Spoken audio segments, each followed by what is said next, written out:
আসসালামু আলাইকুম ওয়া রাহমাতুল্লাহ। সম্মানিত ভাই ও বোনেরা, আজকে আমি আপনাদের সামনে এমন একটি আমল নিয়ে উপস্থিত হয়েছি যে আপনারা শুনলে আপনারা বলবেন যে এই আমলের মাধ্যমে এত কিছু করা সম্ভব। আমি বলবো ইনশাআল্লাহ সম্ভব। আল্লাহ চাইলে সবই সম্ভব। আপনি যদি এই আয়াতটা 3 বার পাঠ করেন আর আপনার প্রিয় মানুষ আপনার কাছ থেকে যত দূরে থাক না কেন, এই আমলটা করার কারণে ওই ব্যক্তি আপনার কাছে আসার জন্য ছটফট করবে, সে আপনার সাথে কথা বলে তিনি পাগল হয়ে যাবে, সে আপনার সাথে দেখা করার জন্য পাগল হয়ে যাবে।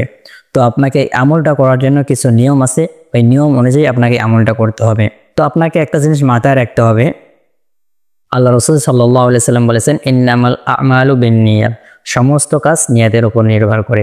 এই জন্য আপনার নিয়তটা সহি রাখতে হবে, আপনার নিয়তটা ঠিক রাখতে হবে।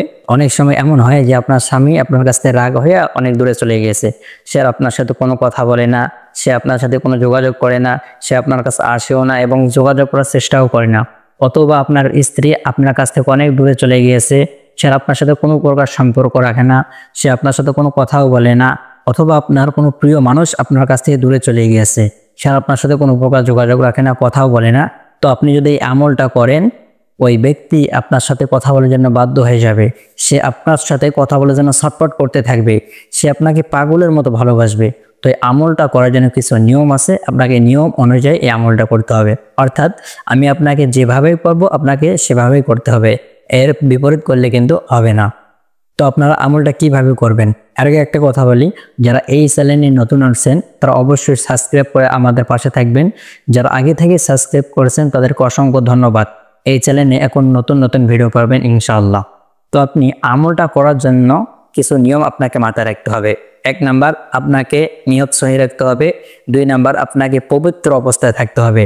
আর আপনি যখন এই আমলটা করবেন, রাত্রেও করতে পারেন অথবা দিনেও করতে পারেন। আমি বলবো আপনি এর আমলটা রাতে করবেন, বিশেষভাবে এই আমলটা রাতে করবেন। তো আমলটা করার সময় আপনাকে ইস্তেগফার 3 বার পড়তে হবে। আস্তাগফিরুল্লাহ, আস্তাগফিরুল্লাহ, আস্তাগফিরুল্লাহ। এরপরে আপনাকে দরুদ শরীফ পড়তে হবে, অর্থাৎ দরুদে ইব্রাহিম, যে দরুদ শরীফ আমরা নামাজের মধ্যে পড়ি। আল্লাহুম্মা সাল্লি আলা মুহাম্মাদ ওয়া আলা আলি মুহাম্মাদ কামা সাল্লাইতা আলা ইব্রাহিম ওয়া আলা আলি ইব্রাহিম ইন্নাকা হামিদুম মাজিদ। আল্লাহুম্মা বারিক আলা মুহাম্মাদ ওয়া আলা আলি মুহাম্মাদ কামা বারাকতা আলা ইব্রাহিম ওয়া আলা আলি ইব্রাহিম ইন্নাকা হামিদুম মাজিদ। এই দরুদ শরীফটা আপনাকে 3 বার পড়তে হবে। আপনারা যদি এই দরুদ শরীফটা না পারেন তাহলে আপনারা বলবেন সাল্লাল্লাহু আলাইহি ওয়াসাল্লাম, সাল্লাল্লাহু আলাইহি ওয়াসাল্লাম, সাল্লাল্লাহু আলাইহি ওয়াসাল্লাম। অর্থাৎ বড় দরুদটা না বলে ছোট দরুদটা পড়বেন। তো আমি বলবো যে আপনি দরুদে ইব্রাহিমটাই পড়বেন, অর্থাৎ বড় দরুদটাই পড়বেন, তাহলে কাজটা আপনার তাড়াতাড়ি হবে ইনশাআল্লাহ। এরপরে যে আয়াতের কথা আমি আপনাদেরকে শুরুতে বলছিলাম, ওই আয়াত 3 বার পড়বেন। আয়াতটা হলো ওয়া আলকাইতু আলাইকা মাহাব্বাতাম মিন্নি, ওয়া আলকাইতু আলাইকা মাহাব্বাতাম মিন্নি, ওয়া আলকাইতু আলাইকা মাহাব্বাতাম মিন্নি। এই আয়াতটা 3 বার পাঠ করবেন। তো এই আমলটা করার সময় আপনি যার জন্য করতেছেন তার উদ্দেশ্য কিন্তু এই আমলটা করতে হবে, তার নাম মনে রাখা এই আমলটা করতে হবে।